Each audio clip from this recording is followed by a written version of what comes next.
altamente positiva, porque más allá de que una cuestión, hasta diría, filosófica, en esto de entender a la soberanía popular como el máximo de los poderes,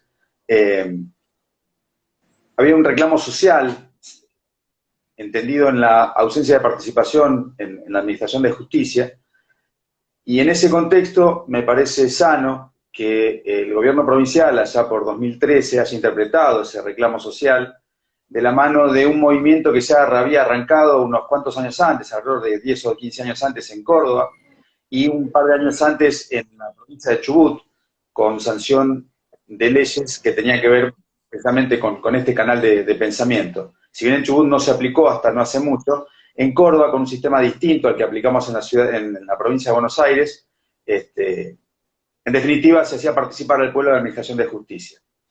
Eso desde el punto de vista, hasta diría, como pensamiento profesional y personal. En lo que tiene que ver en la experiencia de la práctica, lo que advierto en cada uno de los juicios que me ha tocado participar es la evolución del estado de ánimo de la gente, ¿no? En una primera instancia, como a los operadores, de alguna forma, nos reclaman, si a ustedes les pagan para esto, ¿por qué nos convocan a nosotros, ¿no? Hagan ustedes su trabajo y nosotros no. Pero a medida que va transcurriendo el devenir del debate, uno lo que observa es exactamente el estado de ánimo contrario, quiero decir, una participación activa, a tal punto que cuando finaliza la producción de prueba y los jurados titulares se van a deliberar y se licencian a los suplentes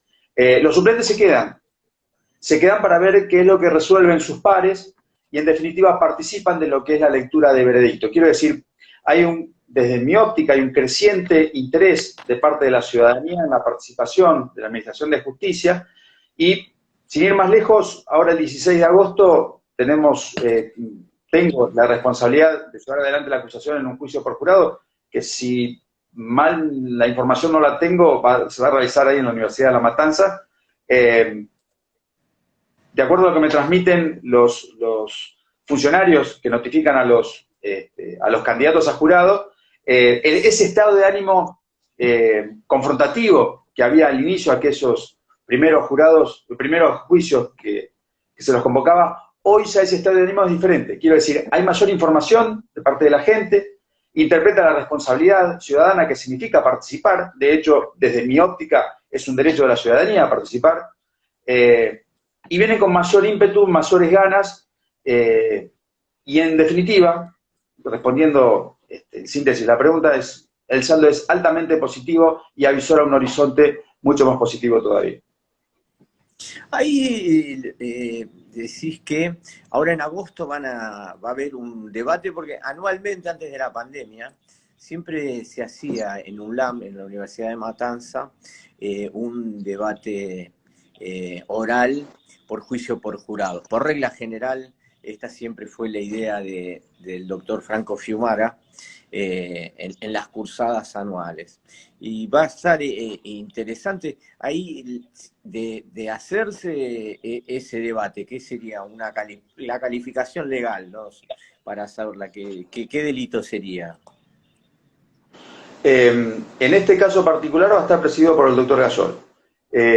Y de esos debates que vos señalás, presididos por el doctor Fiumara, a mí me ha tocado participar en más de uno. De hecho, el primero que se hizo en el pueblo, en la departamental, presidido por el doctor Franco Fiumara, me tocó a mí ser el fiscal del caso, que fue el primer fallo condenatorio de la provincia de Buenos Aires y el primer fallo revisado por el Tribunal Casatorio Provincial con confirmación.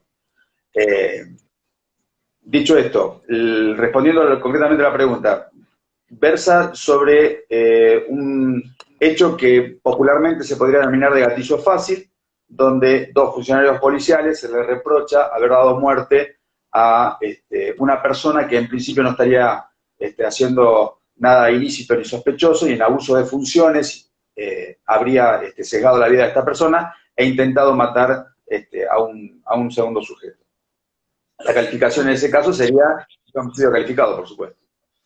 Sí, más allá de las calificaciones hay que ponemos nosotros los operadores dentro del sistema. Dentro de lo práctico, ¿cuál es tu visión con respecto al tema de los delitos graves, de la posibilidad que el imputado elija que si quiere el juicio por tribunal colegiado o por juicio por jurados. Porque esto es una situación opinable, ¿no? Está quienes opinan que pueden elegir, hay otros que dirían que habría que imponer. Por eso me interesa tu opinión sobre el mismo. Si hay algo que aprendí en la facultad es a respetar la Constitución. Entonces, a veces escucho a colegas decir, no, porque la Constitución hay que reformarla. Yo diría que empecemos por respetarla, después vemos si la podemos modificar. En este respeto irrestricto a la Constitución Nacional, el artículo 118 nos dice que todos los procesos criminales deben dirimirse en juicio por jurados. Con lo cual, me parece que la discusión está tajada. Todos. Y todos son todos. Ya sea delitos graves, delitos menores, delitos en los que estarían involucrados personas mayores de edad, delitos en los que estarían involucrados personas menores de edad. Entonces, acá se nos abre un panorama de discusión amplísimo con un montón de temas, algunos de los cuales los indicás vos recién en tu pregunta y otros los estoy proponiendo yo ahora. Sí, sí. Que es el juicio por jurado a menores de edad. Bueno, pero respondiéndote concretamente a tu pregunta. Sí, sí. El artículo 22 bis del Código Procesal Penal de la Provincia de Buenos Aires nos dice que es una elección del imputado y la debe realizar en un momento procesal oportuno, que tiene que ver cuando la defensa se lo notifica de las conclusiones de la Fiscalía en términos de acusación. Muchos letrados no lo hacen por estrategia, quiero decir, siendo la regla el juicio por jurado por defecto, la renuncia tiene que ser explícita, de tal forma que el silencio determina la elección del juicio por jurado. Esa es la interpretación que hago yo del 22 bis. Pero muchos tribunales interpretan que el silencio puede deberse a un montón de factores y asumen incluso la posibilidad de que el letrado que lo asiste desconozca ese contenido, ¿no? Lo cual a mí me llama poderosamente la atención a 9 años de esta reforma procesal. Entonces inventaron una audiencia, y esta es una crítica que yo le hago a todos los tribunales, y de hecho hace 9 años que lo vengo escribiendo, y tengo que asumirlo con oídos sordos porque nadie me da bolilla, que yo cuestiono la existencia de esta audiencia y digo, el silencio puede ser un montón de factores, incluso hasta estratégico, de tal forma que el silencio significa elección de juicio por jurados. Es más, el 22 bis nos dice que una renuncia con posterioridad a esa etapa procesal acarrea la nulidad de todos los actos procesales, con lo cual nos estamos pegando un tiro en el pie.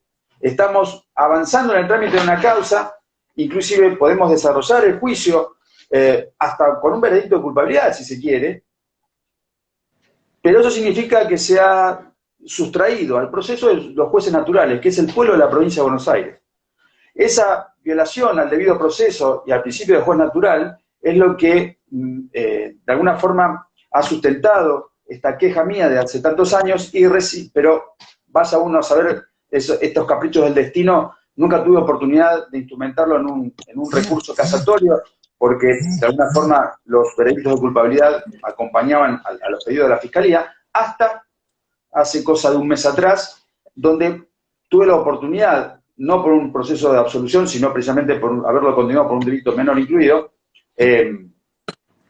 donde tuve la oportunidad de plantearlo ya como un recurso casatorio, pidiendo competencia negativa, y si Dios quiere, dentro de unos meses vamos a ver si este planteo constitucional del cual estamos hablando va a tener receptividad o no en los tribunales superiores. En lo que tiene que ver con los procesos de menores, hace cosa de 4 o 5 meses, me tocó intervenir en un proceso donde estaban imputados padre e hijo, que al momento del hecho, hijo era menor de edad, con lo cual había 2 procesos en paralelo, justicia de mayores y justicia de menores, pero que ambos tenían el mismo defensor.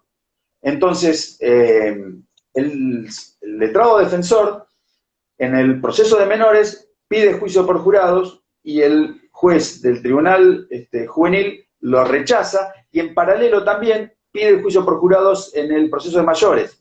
Yo, con conocimiento de esta circunstancia y en función de la especificidad del fuero, lo que le planteo al juez de mayores es: declárese incompetente, vaya todo al fuero de menores para que haya un único juicio, porque hay comunidad de prueba, hay identidad objetiva de hecho, y hace en definitiva a la optimización de recursos. Así se resolvió, se trabó una competencia, porque obviamente el juez de menores lo rechazó, y hace cosa de un mes atrás, la Cámara Departamental de La Matanza resolvió conforme a mi pedido. Le ordena al juez de menores hacer lo que sería el primer juicio por jurados en el foro de menores, al menos de mi conocimiento en la provincia, de la Departamental La Matanza, seguro. Sí, ahí el tema, ingresamos un tema también ríspido, ¿no? El tema de el juicio por jurados a los menores, mayores, menores. Hace pocas semanas estuvimos a Martiniano Terragni en uno de los encuentros, y Martiniano Terragni quedamos también en una futura reunión a desarrollar, y él no está muy de acuerdo, y hay buena parte del sector que no está muy de acuerdo que para los menores exista el juicio por jurados.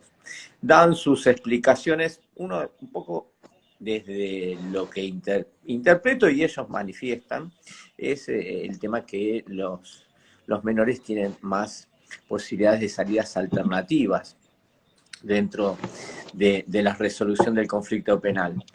Pero creo que, como vos decís, está la posibilidad está cierta, y acá la experiencia en el tiempo va a ir demarcando si esto progresa o no. El tema que La Matanza sea el primero, o sea, está bueno. Yo creo que es una experiencia que debe tenerse.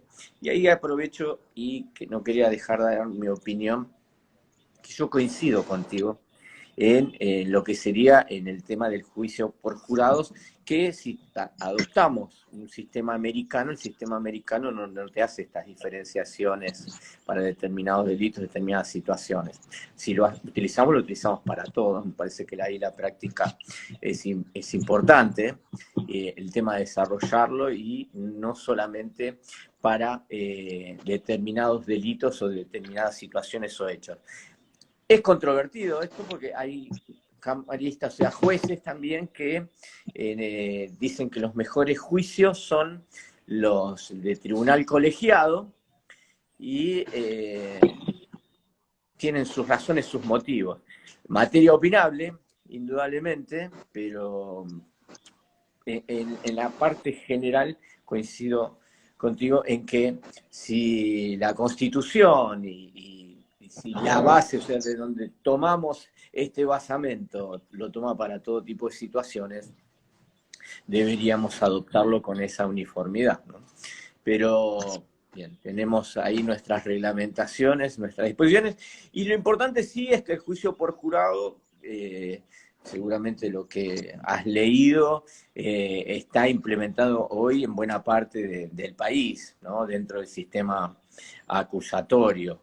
Ahora, ¿cuál es tu visión? Porque también esto depende de las zonas, lugares, el tema de el juicio por jurados en cuanto al Ministerio Público, donde es el mismo Ministerio Público que está en la etapa de instrucción al mismo que esté en la etapa del plenario, tendría que ser distinto. Una opinión personal, te pediría. Para terminar el tema anterior, por encima de todas las opiniones está la Constitución Nacional, con lo cual, en mi modo de ver, la discusión está terminada. Más allá que la ley, por ejemplo, de Ciudad de Buenos Aires, que implementa el juicio por jurado, sancionada en septiembre del año pasado, lo prohíbe expresamente. Pero bueno, digo, para terminar el tema. Yo no encuentro ninguna objeción. A ver, lo que primero tenemos que considerar es que el Ministerio Público es uno solo, ¿sí? Entonces, si bien tiene multiplicidad de integrantes, es uno solo, y debería tener, por lo menos, líneas generales de concepción uniforme. Lógicamente, cada individuo piensa diferente y tiene derecho a hacerlo, y es sano que suceda, pero en principio tiene líneas generales, con lo cual no veo inconvenientes a que el mismo fiscal que investigó sea el que lleve adelante el proceso de juicio. Tengo que reconocer también que investigar es una cosa y un juicio es otra. Yo tuve la suerte de cumplir las dos funciones. Entonces, con alguna autoridad puedo decir que investigar supone una especialización específica, y sobre todo con la incorporación de nuevos sistemas de investigación, de la mano de cuestiones técnicas, y lógicamente el juicio es otra lectura, es otra visión y otra especialización. Entonces, si lo que buscamos es mayor conocimiento del caso puntual, y tal vez el instructor sea bueno que haga el juicio porque estuvo en el lugar del hecho, estuvo en contacto directo con los testigos, ha generado una relación, hay empatía, si se quiere, con la familia eventualmente de la víctima, si hablábamos de un homicidio. Entonces se genera una relación muchas veces beneficiosa en términos de resultado posterior. Si lo que buscamos es una mayor especificidad, y me parece que el instructor que se dedique a instruir y el fiscal de juicio que se dedique a hacer los juicios. Pero eso no significa que estén inconexos. Necesariamente tienen que estar comunicados, porque muchas veces ocurre que cuando no existe esa conexión entre uno y otro, el fiscal de instrucción termina haciendo un montón de cosas que al fiscal de juicio no le sirven. Y el fiscal de juicio observa que no se hicieron otras que sí hubiesen resultado de utilidad. Entonces, resumiendo, no veo inconveniente que eso ocurra. Tampoco veo inconvenientes de que no suceda. Lo que sí me parece es que cada fiscal, cada funcionario, tiene que al menos en algún momento de su carrera haber sufrido ambas experiencias, porque la lectura y la visión que le da una seguramente le va a ser de utilidad para otra. Sí, ahí te hago un poco un aporte. Por ejemplo, la experiencia en Nación, y haciendo memoria mientras hablaba, que es un fiscal en la etapa de instrucción y un fiscal en la etapa de juicio, ¿no? En la etapa de debate. Y lo que me quedaba ahí claro era que muchas veces el fiscal de juicio se quejaba porque no se habían hecho determinadas pruebas o adoptado determinadas medidas que para él eran necesarias. Bueno, recurría a la instrucción suplementaria o no. Y también lo que sí vi que en situaciones de investigaciones complejas, o sea, tomo tus definiciones en cuanto a que quien hizo la instrucción, o sea, la investigación, sabe al dedillo y los detalles de una investigación, quién mejor que él para después llevar adelante un debate. Pero en Nación esto no se daba, y muchas veces adoptaban la decisión por el fiscal general de Cámara que el fiscal de instrucción acompañe al fiscal de juicio, dado que es el que llevó adelante la instrucción, y también para hacer un sostén en el tema de los detalles, ¿no? O sea que observo que tampoco tendría que existir un inconveniente en de la interrelación, intercomunicación que debería existir, porque el ministerio, como has dicho, es único, y lo que corresponde es que sea llevado de la manera más fluida y de la mejor forma. En definitiva, también nuestro objetivo en los operadores es que los juicios sean justos, no otra cosa más que eso, ¿no? Se trata de optimizar recursos también. Yo creo que esta experiencia de participar del juicio le va a ser de mayor utilidad al fiscal de instrucción que a la inversa, porque el detalle lo puedo obtener con una lectura minuciosa. De hecho, uno cuando afronta un juicio oral, no tengo que decirlo, por lo menos el expediente lo lee 4 o 5 veces. Entonces,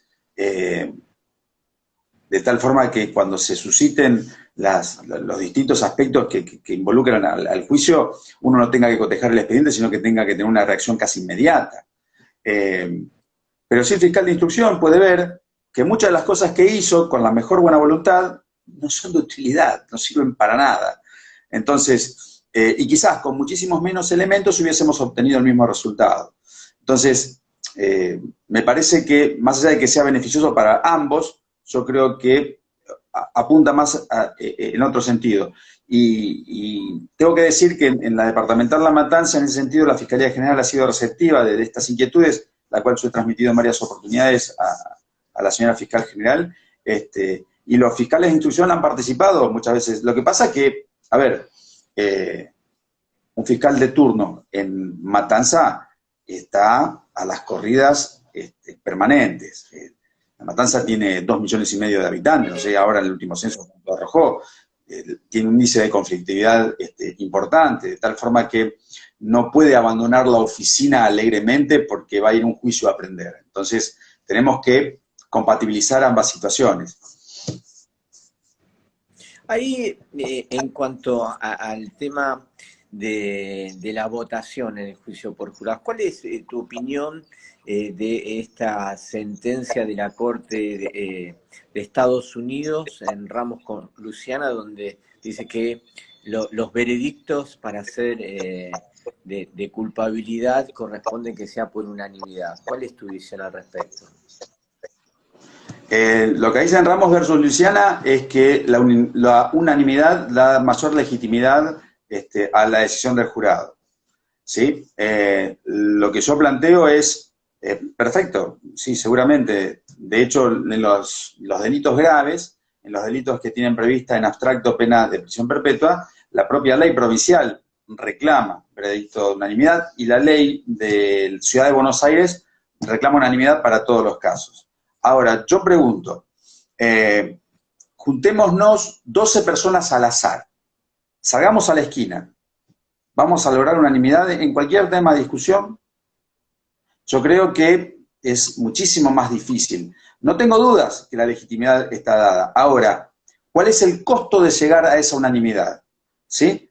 Que el de mayor personalidad imponga su parecer, absorba al de menor personalidad y con tal de sacarse al pesado de encima termine votando como quiere el otro, se malinterprete esa opinión. Entonces, lo que digo es, siempre uno aspira a tener mayor legitimidad. Ahora, si para remover al presidente de la nación, en términos de juicio político, se requiere las 2/3 partes de las cámaras, ¿por qué vamos a pedir unanimidad para un fallo penal?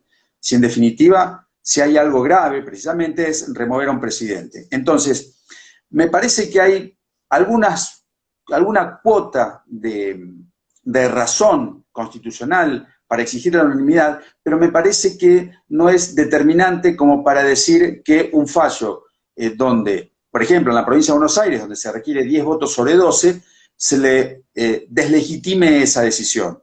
En Neuquén, por ejemplo, son 8 sobre 12. Respeta estas 2/3 partes de las cuales estamos hablando, que está previsto en la Constitución Nacional. No es algo antojadizo de ningún legislador improvisado. Lo hicieron los constituyentes del 53 y viene de manera inmodificada hasta estos días. No en todos los estados de Estados Unidos se reclama unanimidad. Es más, hay estados que solamente reclaman jurados de hasta 6 personas y no de 12. Entonces, no me parece un tema como para decir, bueno, lo que decida el jurado está deslegitimado. Al contrario, me parece que la exigencia de 10 sobre 12 es suficiente y cuesta un montón. Yo siempre a mis colegas de la defensa les digo, yo tengo que convencer a 10, vos tenés que confundir a 3. Me gustó esa definición, ¿eh? Tengo que convencer a 10 y vos, bueno, convencer a 3 o confundir a 3, ¿no? Muy bien. Confundir, le resto el precio. Claro, noté, pero no quise ingresar en ese tema, ¿no? Lo entendí, pero no quise entrar en esa definición, que claro, que un defensor ya, muchas gracias, no le van a estar causando, ¿no? Pero lo respeté, no ingresé en eso. Pero realmente, Sergio, yo no tenía el dato de Neuquén, que eran con 8. La verdad es un aporte que no lo tenía dentro de mi chip mental de que ahí la mayoría es distinta. Sí tenemos que decirnos a quienes nos ven hoy que dentro del sistema adversarial impera el juicio por jurados hoy en Argentina, salvo excepciones, cada vez más mayores excepciones, pero digamos que se viene instalando y se instala para quedarse. Tenemos ahí detalles o pormenores que en algún momento se discutirán y debatirán, que es el de Estados Unidos, pero como bien vos decís, también lo comparto, que acá no se pierde legitimidad mientras sean 10, ¿no? O sea, sobre 12, 10 es un número importante de miembros del jurado que emiten su voto al respecto. También es cierto, ¿no?, ese desafío que en algún momento se haga el juicio por jurado en todos los delitos. Por ejemplo, el de John Depp acá en Argentina, si bien es un tema civil, pero en Argentina bien podía ser un juicio de calumnias e injurias, ¿no?, y que fue por juicio por jurados. Realmente resulta apasionante esto. Te quería consultar cuál es tu visión en cuanto a la querella en provincia, el particular damnificado, en un juicio donde se haya establecido no culpable, si tiene un derecho a recurrir o un derecho a apelar. ¿Cuál es tu visión al respecto? Para terminar el tema anterior, el Sí. primer fallo que analizó la Corte Suprema Nacional sobre juicio por jurados es el fallo Canales, y es precisamente un fallo de la provincia de Neuquén. La defensa lo que cuestiona es la falta de legitimidad a partir de la falta de unanimidad. Y la Corte Nacional trata precisamente esta cuestión y palabras más, palabras menos. Lógicamente, lo mío fue mucho más presuroso y condensado. Pero palabras más, palabras menos, lo que acabo de expresar no son palabras mías, sino de la Corte. Y en Chaco, los procesos civiles está previsto que sean también con jurados populares. Refrendando lo que vos decías recién, 10 provincias argentinas ya tienen leyes de juicios por jurados, es decir, casi la mitad del país. Ahora sí, respondiéndote, el acusador privado, la querella, el particular damnificado, corre la misma suerte que el acusador público, la fiscalía, y les está vedada la posibilidad de recurrir a un veredicto de no culpabilidad en el juicio por jurados, porque se interpreta que el recurso es un derecho del imputado y no de las partes acusadoras, de tal forma que permitirle a la fiscalía o al acusador privado recurrir estaría afectando el ne bis in idem, ¿sí? Si bien es cierto que a lo largo de todos estos años la Corte Nacional viene diciendo que si el legislador ha optado por cuestiones de política criminal posibilitarle al acusador público recurrir los veredictos de no culpabilidad en los juicios ordinarios, ¿no? Nada impide reconocer que el derecho al recurso es un derecho del imputado, de tal forma que expresamente hoy todas las leyes de juicios por jurados en el país veda expresamente la posibilidad de las partes acusadoras, público-privadas, de recurso ante el veredicto de no culpabilidad. Bien, ¿sabes? Te hago esta consulta porque hace pocos meses leí una sentencia de casación donde no estoy jugando con mi memoria, pero seguramente vos lo habrás leído también o te habrá llegado alguna información, que era el tema de un juicio en Mar del Plata, en la costa. Era un juicio donde declararon no culpabilidad, que donde fue medio escabroso por la condena social, que la sociedad no estuvo de acuerdo con la decisión del jurado, y después la casación a la querella, o sea, el particular damnificado, le termina dando la razón, creo que ordenaron un nuevo juicio.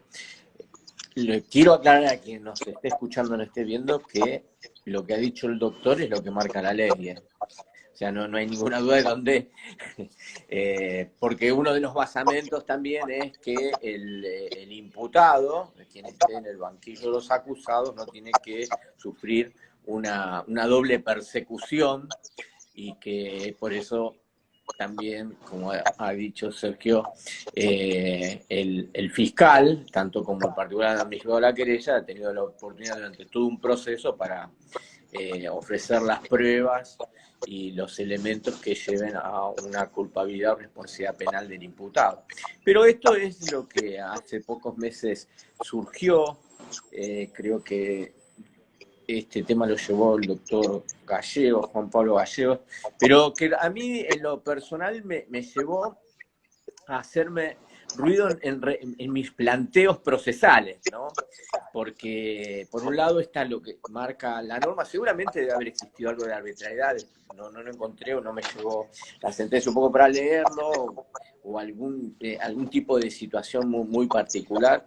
Y también, jugando con mi memoria, tenía que ver con un tema de abuso y algo que se acercaba al abuso en manada.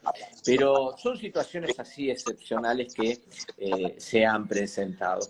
¿Vos, Sergio, considerás que el juicio por jurados va a terminar, o sea, se va a seguir desarrollando, se va a seguir extendiendo dentro de la Argentina, o vamos a tener que quedarnos con estos 10 lugares donde existe el juicio por jurado? Completo la idea anterior. Lo que estás diciendo, sí, conozco el caso. El planteo que hizo la querella tiene que ver con la intervención pupilar. Se trataba de una víctima menor de edad, donde no se veló por sus derechos en términos de asistencia del asesor de menores, y eso acarreó la nulidad del juicio y en consecuencia del fallo. Ahí lo que se cuestiona no es el fallo en sí mismo, sino el trámite del proceso que deriva en el juicio. Entonces, al asumir casación negativa, al asumir competencia negativa, nulifica el proceso por la ausencia de intervención pupilar y en consecuencia se anula el fallo. ¿Sí? Es pequeño detalle. No, está bien. No, quiero decir, para que no quede en contradicción a lo que veníamos hablando. Por favor. Es un aporte muy, muy importante el que vos realizás. A ver, también nosotros, ni hoy nuestro invitado ni yo somos camaristas, ¿no? Pero acá se conjugan distintos factores, indudablemente, pero ahí la salida vino con este planteo y es o sea, no se discutió en el fondo al juicio, al jurado. No se puso en tela de juicio al jurado. Está perfecto. Porque el resultado era el nuevo juicio, ¿no? El veredicto del jurado es inmotivado, con lo cual nunca vamos a conocer las razones que lo impulsaron a resolver de una forma o de otra. Debemos atenerlas a las instrucciones que le imparta el juez. Pero bueno, es otra cuestión. Yo creo que el juicio por jurados vino a quedarse, decididamente. Y en aquellos lugares donde no existe la aplicación del juicio por jurados, la litigación adversarial, a ver, yo lo relaciono, litigación adversarial con juicio por jurados, como una relación de género y especie. La especie es la litigación adversarial y el género es el juicio por jurado. Hace 5 años atrás, la Corte Provincial dictó una serie de resoluciones donde invitaban a las judicaturas, a los distintos tribunales, a atenerse a un cierto protocolo. Ese protocolo de actuación tenía que ver con la revalorización de la llamada audiencia de prueba, esa audiencia que se produce luego, ya en etapa de juicio, luego que las partes ofrecieron prueba y previa al debate en sí mismo, donde cada uno fija su teoría del caso y las pruebas que va a utilizar, de la mano de lo que se llaman acuerdos probatorios. Es decir, primero, obliga a las partes a decir qué es lo que van a discutir y qué es lo que no van a discutir. Entonces, obliga a que las partes, por lo menos, se interioricen del expediente. Pasaba muchas veces que llegábamos al momento del juicio y había colegas que ni siquiera habían leído el expediente, con lo cual iban absolutamente, como dicen los norteamericanos, en una excursión de pesca, a ver qué pasaba y atajar penales. De esta forma lo que se obliga es a optimizar recursos y decir, bueno, por el lado de la defensa, bueno, voy a cuestionar toda la prueba de cargo, va a haber puntos que no voy a discutir, y si no los voy a discutir, ¿para qué los voy a contravertir? Por ejemplo, en un homicidio, ¿voy a discutir que el muerto está muerto? No, entonces evitémonos cualquier producción de prueba que tenga que ver con ese extremo. Y a la Fiscalía le obliga a reexaminar su posición. Quiero decir, yo tengo pruebas como para ir a juicio y lograr un veredicto de culpabilidad conforme el objeto procesal que se fijó, y me parece que no. Entonces, ¿por qué no reveo mi situación y quizás con una calificación menor puedo llegar a alguna salida anticipada o por lo menos tener un trabajo mucho más honroso en lo que tiene que ver con la celebración del juicio, ya sea ordinario o juicio por jurado? Esta audiencia de prueba en el juicio por jurado es obligatoria, pero en los juicios ordinarios no, es optativa. Entonces, la Corte lo que nos viene a decir es, utilicen esta herramienta de discusión, que no es en realidad un minijuicio o un antejuicio, sino en realidad reconocerse las herramientas de uno y las herramientas de otro y la conveniencia de avanzar en un juicio. optimiza la discusión, optimiza las herramientas, como dije recién, acorta los plazos de celebración de los juicios. Teníamos procesos en los que estaban previstos 5, 6 y hasta 10 jornadas, y con este tipo de audiencias se acotó a 1 o 2, lo cual significa que los jueces y las partes puedan abocarse a otros procesos y de esta forma agilizar y hacer la justicia mucho más dinámica. Todo esto viene de la mano de la interpretación de la litigación adversarial. Entonces, ya no del juicio por jurados en sí mismo, sino de la litigación adversarial en general. ¿Cuesta? Y por supuesto. Venimos con una costumbre de 250 años de sesgo inquisitivo, donde hacemos las cosas porque siempre se hicieron así, sin detenernos demasiado a analizar sobre la conveniencia o la utilidad de lo que se está haciendo. Te está hablando un judicial de alma. Yo hace 35 años que trabajo en el Poder Judicial. No hice otra cosa en mi vida. Con lo cual, lo digo hasta con ánimo de autocrítica, ¿sí? Muchas veces uno hacía las cosas y cuando se ponía a reflexionar, ¿y por qué hago esto? Porque siempre se hizo así. No. Siempre se hizo así, no. Tiene que tener una razón. Esta razón, la Corte nos viene a decir, encuéntrenla en el reexamen necesario de la teoría del caso de cada uno. ¿Puedo hacerlo? ¿Debo hacerlo? Bueno, los fiscales actuamos con criterio objetivo, debemos actuar con criterio objetivo, y esto nos obliga en cada uno de los casos a replantearnos si podemos llegar con éxito al proceso de debate. En definitiva, yo creo que la litigación adversarial en general y el juicio por jurados en particular vino para quedarse, y espero que en no mucho tiempo más todas las provincias adopten este sistema, fundamentalmente el legislador nacional. Ahí has hecho una incorporación linda para que intercambiemos ideas. La audiencia previa, ¿no? que es obligatoria para el juicio por jurado, la otra es optativa, pero en los hechos buena parte de las veces se utiliza para tachar testigos. Es cierto, lo de la teoría del caso, ¿no? El tema de la litigación adversarial, la litigación oral, la teoría del caso es una nueva imposición dentro de la estrategia que deba tener uno como parte, o sea, en mi caso querellante o caso de defensor. También vale reconocer que no es fácil adaptarse a todo este sistema. Para quizás los más jóvenes sería fácil, y a los ya muchos años en la profesión le cueste un poco más. En mi caso personal tuve que hacer distintos cursos, ¿no? Y hasta viajar al exterior para el perfeccionamiento de la litigación oral, ¿no? El buscar convencer. Hoy me vas a dejar con esa definición con tus amigos, los amigos de la defensa, ¿no? Que capaz está hoy mi amigo Leo, que es defensor oficial. Pero yo te hago esta consulta desde la práctica, desde tu práctica. Dentro de esta audiencia previa, que es también una audiencia multipropósito en algún aspecto, porque puede ser también que en las mismas exista una solución alternativa. Yo hago esta consulta. Dentro de tu experiencia, la calificación legal, ¿no? En tu caso, porque no voy a utilizar otros porque estoy hablando contigo, ¿puede existir algún tipo de replanteo? O sea, siempre hablando de responsabilidad penal, no hablo de absolución, un sobreseimiento, pero un cambio de calificación legal, ¿en tu experiencia ha ocurrido? Sí, permanentemente. Primero, la primera interpretación que tenemos que hacer es que los juicios son por hechos, no por calificaciones legales, ¿sí? ¿Y el hecho cuál es? Que el día tal, a tal hora, en tal lugar, fulano de tal mató a Mengano. Punto. La acción de matar es una y el muerto es otro, con lo cual eso está fuera de discusión. Ahora, las interpretaciones que nosotros los abogados podamos hacer de esa acción de matar pueden ser por lo menos 4 o 5. Y ahí viene la discusión y en concreto tu pregunta. Mi replanteo va a ser, bárbaro, yo tengo a este que mató y este que se murió. Perdón, ¿qué puedo probar? Entonces, en función de lo que pueda probar, va a ser el resultado del juicio en definitiva.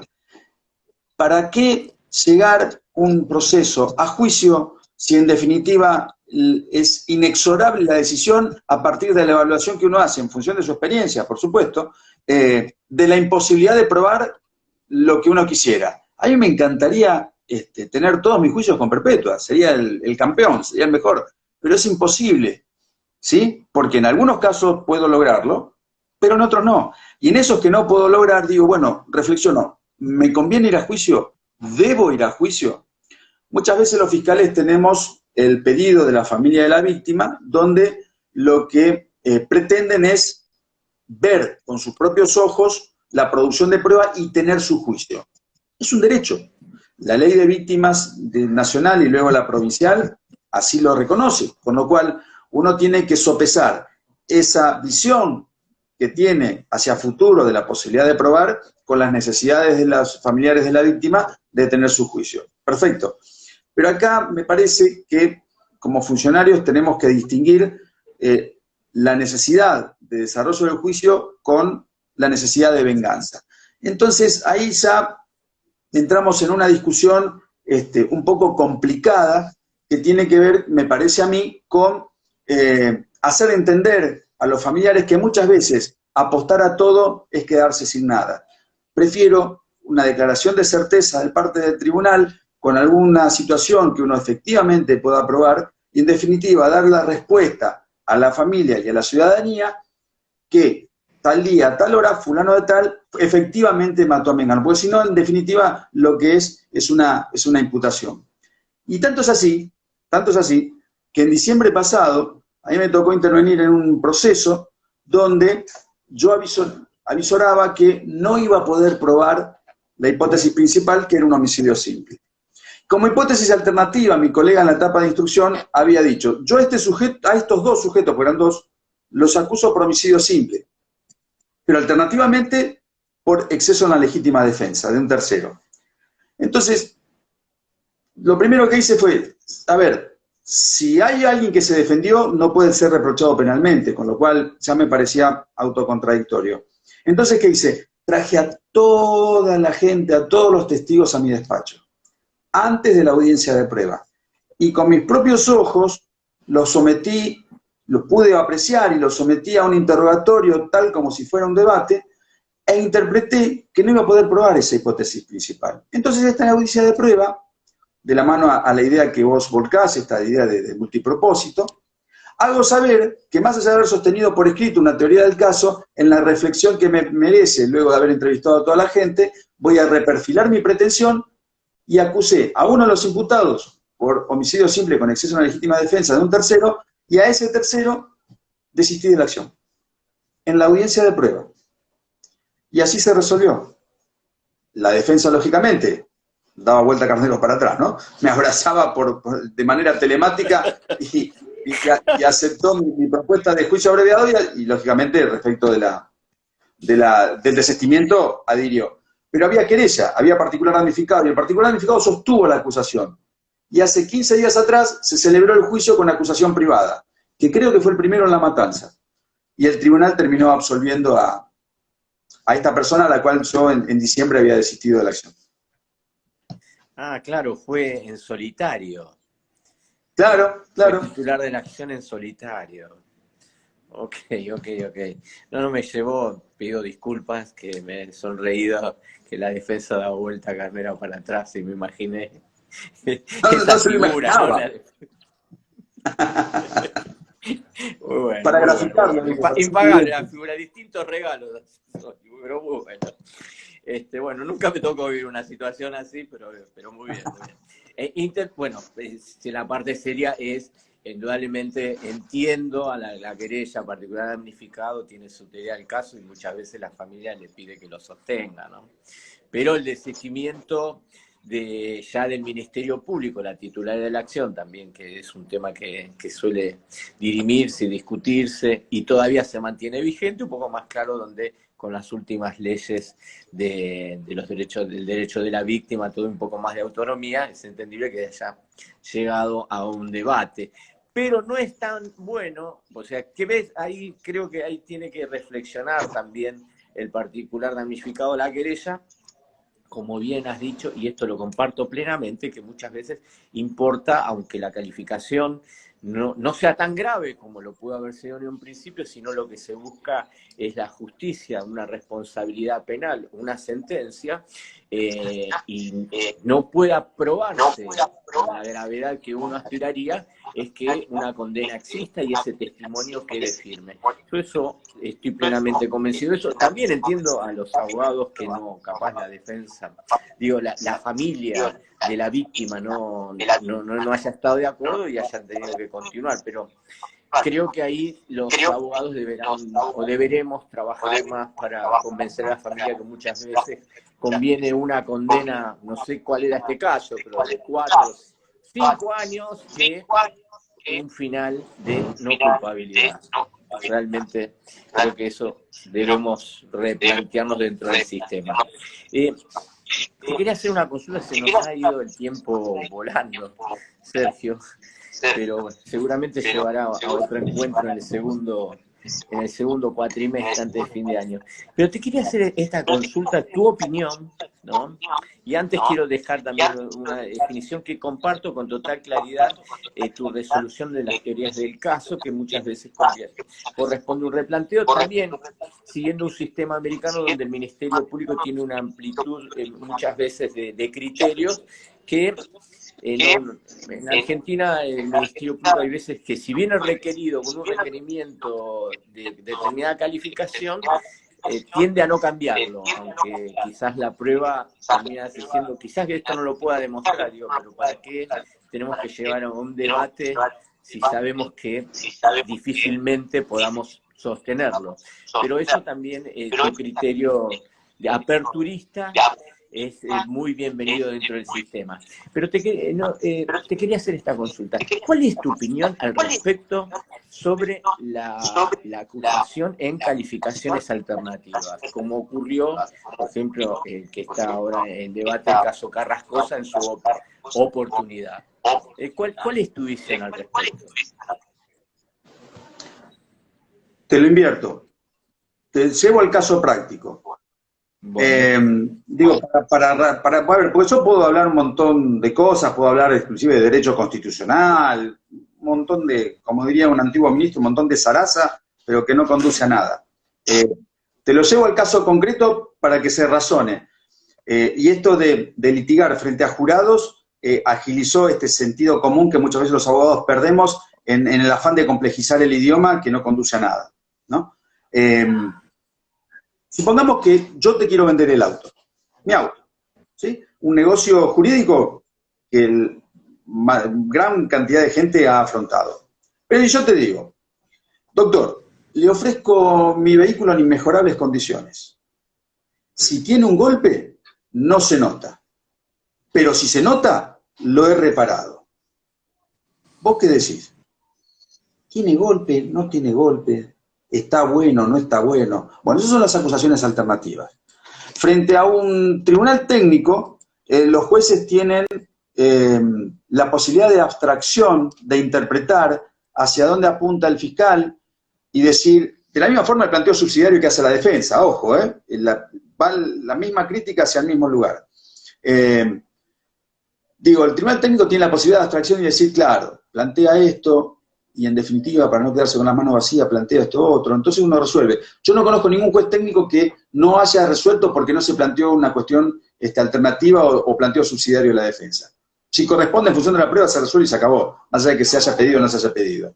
El problema es frente al jurado. El jurado va a interpretar conforme yo te estoy poniendo el ejemplo del auto.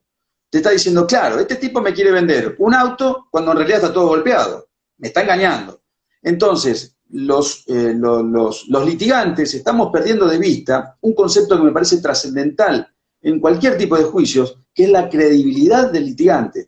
Ese concepto debe ser inmaculado, se debe mantener a cualquier precio, a punto tal que a riesgo de sufrir consecuencias administrativas, muchas veces uno me parece que tiene que reexaminar su posición e inclusive hacer planteos que no van de la mano con lo que se viene haciendo hasta este momento. Entonces, resumiendo, yo no soy amigo de los planteos subsidiarios, no soy amigo de los planteos alternativos, no dejo de ver su utilidad práctica. Ahora, me parece que asemellan este concepto de credibilidad del litigante. Y en un juicio por jurados, de ninguna manera lo haría. En un juicio técnico lo podría contemplar. Te aclaro, nunca lo hice, pero no me parece descabellado hacerlo. Sí, es un tema bastante de discusión, ¿no? Yo recuerdo algunas conversaciones con el doctor Molina Pico en su oportunidad y reconozco que hace ruido, ¿no? Si te acuso por esto, pero si es esto, también te acuso por lo otro. No deja de hacer ruido. Lo que es indudable, Sergio, es que en el juicio por jurados eso no.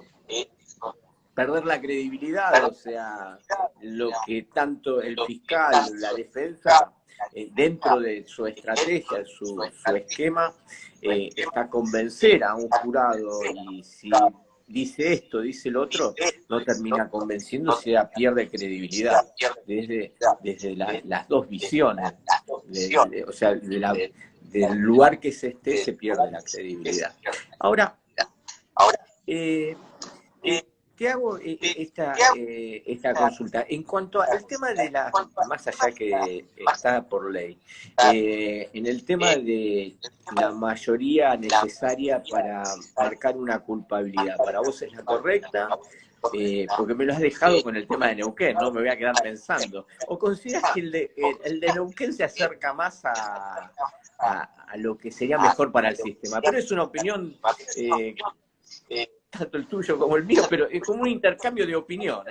Me interesa cuál es tu visión al respecto. Cuando se sancionó la ley, me pareció altísimo. Me parecía que no íbamos a llegar jamás a conseguir 10 voluntades. Mucho menos 12. Mucho menos 12. Cuando vi la ley de Neuquén, la vi con ojos simpáticos, digo, esta es la ley a aplicar. Ahora, en el ejercicio cotidiano me he encontrado con ejemplos para todos los gustos, ¿sí? Situaciones en las que de ninguna manera iba a poder lograr la unanimidad, en una deliberación de 1 hora y media, término que ni siquiera se podría haber leído la cantidad de fojas que significaban las instrucciones que se le imparten al jurado. El jurado se había deliberado y había conseguido 12 voluntades, sorpresa. En otras situaciones en las que necesitaba solamente 10 voluntades y en la que la prueba era palmaria, grosera, donde 2 testigos se sentaron y lo señalaron con el dedo, así como los chicos que apuntan con el dedo en el colegio al imputado diciendo, este fue el que mató, tuve una opinión pidiendo la no culpabilidad, o sea, algo fuera de cualquier sentido común. Entonces, tengo ejemplos para todos, ¿sí? En términos de comodidad me gustaría 8, pero creo que hoy hay una concientización en el pueblo en esto de tener cada vez menos tolerabilidad a determinadas situaciones, donde me parece que con un adecuado proceso de selección de jurados, que para mí no es selección, sino es deselección, que en todo caso después lo discutimos, este cambio de denominación, tratando de escudriñar en las cabezas de los candidatos a jurado qué es lo que piensan, no estoy tan incómodo con esta mayoría de 10. No me parece tan excesivo. Ahora, como corolario, estamos ahí en los minutos finales, ¿qué le agregarías vos? ¿Qué tendríamos que tener dentro del juicio por jurados y que todavía no tenemos, desde tu experiencia, tu visión? Mira, hoy a la mañana se me dio por leer la ley de jurados de ciudad, ¿sí? Que, como dije hace un rato, tiene apenas unos meses, supuestamente sancionada con posterioridad. Uno piensa que es superadora, y en algunos aspectos lo es. Lo que tiene que ver con la ley provincial, lógicamente hay un montón de aspectos perfectibles. Uno de ellos, por ejemplo, tiene que ver con la oficina de juicio por jurados. La ley de ciudad nos dice que el Consejo de la Magistratura va a tener una oficina de jurados donde el año anterior, ¿sí? Por ejemplo, el año 2022, procede a la convocatoria de los eventuales candidatos de tal forma que el 1 de enero del 2023 ya tenga una lista depurada de gente para que los tribunales, cuando se designe algún juicio por jurados, pudiesen pedir y a partir de ahí se sortea. Este dato que parece insignificante, cualquier secretario de cualquier tribunal provincial me estaría aplaudiendo de pie. Hoy, en la provincia de Buenos Aires, el sorteo de jurados se hace en La Plata, por un sistema informático, hace el sorteo de jurados y envía la nómina al tribunal con un padrón del año 2001, con lo cual, en todo este tiempo, la gente tiene derecho, por ejemplo, a mudarse, tiene derecho, por ejemplo, a morirse, entonces terminan convocando a un montón de gente que no la encuentran. Sin ir más lejos, el juicio que acabo de promocionar para el 16 de agosto, yo sé que hasta el día de hoy se han sorteado 90 candidatos, comparecieron 42. Entonces, hay otro tanto, fíjate que más de la mitad de la gente que figura en el padrón, por diversos motivos, no ha respondido a la convocatoria, ¿sí? Entonces, yo no tengo ninguna duda que los que están escuchando, si miran el documento, figura una dirección que no es la que están viviendo, por decir algo. Entonces, esa situación de depuración a la usanza de las oficinas de las Cortes de Estados Unidos, la ciudad de Buenos Aires la ha receptado y me parece que optimiza, en definitiva, y de alguna forma otorga especialidad a una oficina de realizar una función que a los secretarios de los tribunales no les corresponde hacer, ¿sí? Yo recuerdo, y el doctor Fiumara puede dar fe de lo que estoy diciendo, la convocatoria, el problema de convocatoria que tuvo para el primer juicio por jurado fue terrible. Los propios empleados del tribunal salieron a notificar. Porque no lo querían hacer por la policía, por cuestiones de algún prurito de contacto o de relación. La oficina de mandamientos decía, no, no está la chapa municipal, no lo encuentro, no. Entonces los propios empleados del tribunal salieron a notificar con los autos particulares para poder juntar la gente suficiente como para poder realizar el juicio. Y no les corresponde hacer eso. Me parece que los funcionarios están para otra cosa. Tener una oficina específica para eso me parece un hallazgo. Otro hallazgo que me parece importante de esta ley de la ciudad tiene que ver con la ubicuidad de los candidatos. Hoy en la provincia tenemos un universo, suponte, de 48 candidatos, asumimos el guardir, esta deselección de jurados, y suponte que quedan 24, tienen que quedar 18, y se sortean. Y en función del sorteo, bueno, quedará el 4 titular, el 5 suplente, y así van pasando. La propia ley establece que en función del sorteo que se realizó tras el proceso de deselección, determinará el orden.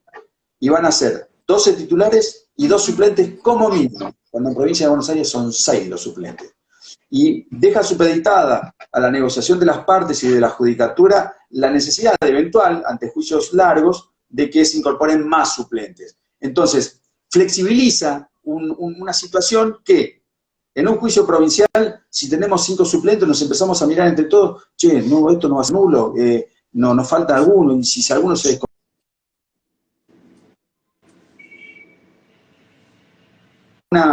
a una situación que hoy en la provincia de Buenos Aires podría significar algún tipo de problema. Ok. Bueno, queríamos agradecer los mensajes a quien nos saludó desde Tucumán, quien nos preguntó sobre el caso Báez. No está claro qué deberíamos opinar sobre el caso Báez. Y después las distintas opiniones que fueron escribiendo durante este diálogo que hemos tenido con el doctor Sergio Antín. Sergio, te agradecemos tu tiempo, te dejamos que redondees tu definición porque estamos a segundos de cumplirse el tiempo. Seguramente vamos a tener otro encuentro antes de fin de año porque ha sido plenamente llevadero y ha interesado con total claridad por el número de concurrentes. Y espero que te hayas sentido cómodo en nuestra entrevista, en nuestro encuentro de café con penalistas. Te cedo la palabra para que nos des el broche. Bueno, gracias. Ha sido un honor, un gusto participar. Fundamentalmente lo que me motivó a hacerlo es el auditorio. El doctor Veloso me informó que se trataba de estudiantes avanzados de Derecho y nobles abogados, con lo cual coincido plenamente con tus palabras iniciales, que son los que mejores oportunidades tienen de incorporar este sistema para nosotros los que ya pintamos canas, novedoso y hasta muchas veces dificultoso, obliga a los profesionales a estudiar. Los abogados estamos acostumbrados a recibirnos, a chancharnos y no preocuparnos por actualizarnos. No, esto es una permanente actualización. Tenemos que ser inquietos. Y desde ya dejo cursada la invitación. El doctor Gayol me va a matar, pero no importa, después lo arreglamos. Al juicio para el 16 de agosto, fue un hecho de mucha repercusión pública y más que uno puede estar hablando horas de juicio por jurados, pero hasta que lo ve, no va a tener una opinión acabada de la situación. Así que, bueno, gracias por la invitación. Por favor, en el próximo encuentro seguramente veremos ese debate porque nuestra comisión va a estar ahí. El turno mañana va a estar ahí. Bueno, te mandamos un abrazo enorme. Gracias por tu tiempo, Sergio. Al contrario, así un gusto. Saludos a todos. Un gusto. En común. Hasta luego.